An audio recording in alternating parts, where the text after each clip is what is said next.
It started like any other day. Thanksgiving Eve, 1971. Portland International Airport buzzed with travelers heading home. Among them was a man in a black suit, white shirt, dark tie. He wore sunglasses indoors and carried a black briefcase. He paid in cash for a one-way ticket on Northwest Orient Flight 305, Portland to Seattle. Short flight, nothing unusual. He wrote the name Dan Cooper on the slip, but that wouldn't be the name history remembered.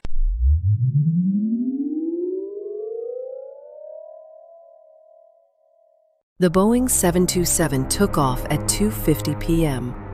36 passengers, 6 crew. Clear skies above, calm chatter below. The man took a seat in the rear. He ordered a bourbon and soda, smoked a Raleigh cigarette, and waited. Minutes later, he handed a folded note to a flight attendant, Florence Schaffner. At first, she assumed it was a phone number. She tucked it into her pocket. Then he leaned in and said calmly, "Miss, you'd better read that. I have a bomb." The note was precise. Block letters, no signature. He demanded $200,000 in cash, 4 parachutes, a fuel truck waiting in Seattle. No tricks, no heroes, or he'd blow the plane out of the sky. Florence sat next to him as he opened the briefcase. Just enough, inside. Wires, red sticks, a battery. It looked real enough. She carried his demands to the cockpit. The pilots contacted air traffic control. The airline and the FBI were alerted. The plane continued toward Seattle, flying circles above Puget Sound while authorities scrambled to meet his conditions. 2 hours later, the ransom was ready. $200,000 in unmarked $20 bills. 4 parachutes, 2 main, 2 reserves.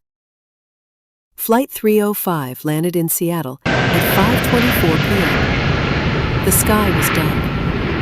Rain tapped on the metal skin of the aircraft. Cooper let the 36 passengers go. He kept the pilots, flight engineer, and a single flight attendant. In exchange, the FBI delivered the cash and the parachutes onto the plane. Cooper checked the money. Calm. Methodical. He made no speeches, no panic. Just one clear goal. He gave instructions. Fly to Mexico City. Keep the altitude below 10,000 feet. Landing gear down. Cabin depressurized. Rear air stairs unlocked. Unusual demands, but the crew complied.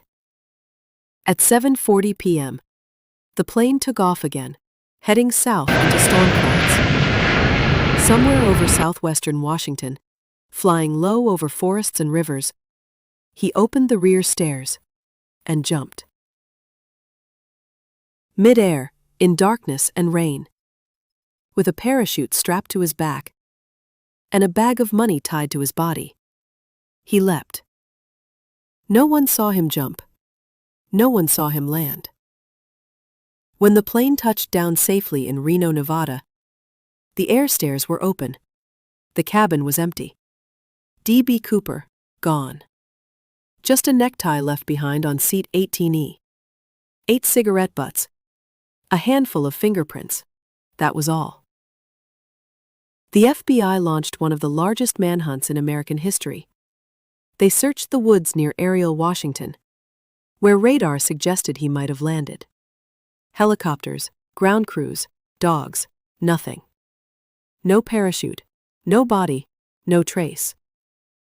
9 years later, a boy named Brian Ingram found $5,800 in decaying $20 bills buried along the Columbia River. The serial numbers matched the ransom, but Cooper, still missing. In time, facts faded, theories rose. Some say he died in the jump. Wind tore him apart, or the river swallowed him whole. Others believe he made it, changed his name, moved south. Maybe even told the story over beers, grinning in silence. D.B. Cooper became a symbol of rebellion, of mystery, of the perfect crime. A man who walked aboard a plane with a briefcase, and vanished into legend with a smile and $200,000. Over 50 years have passed.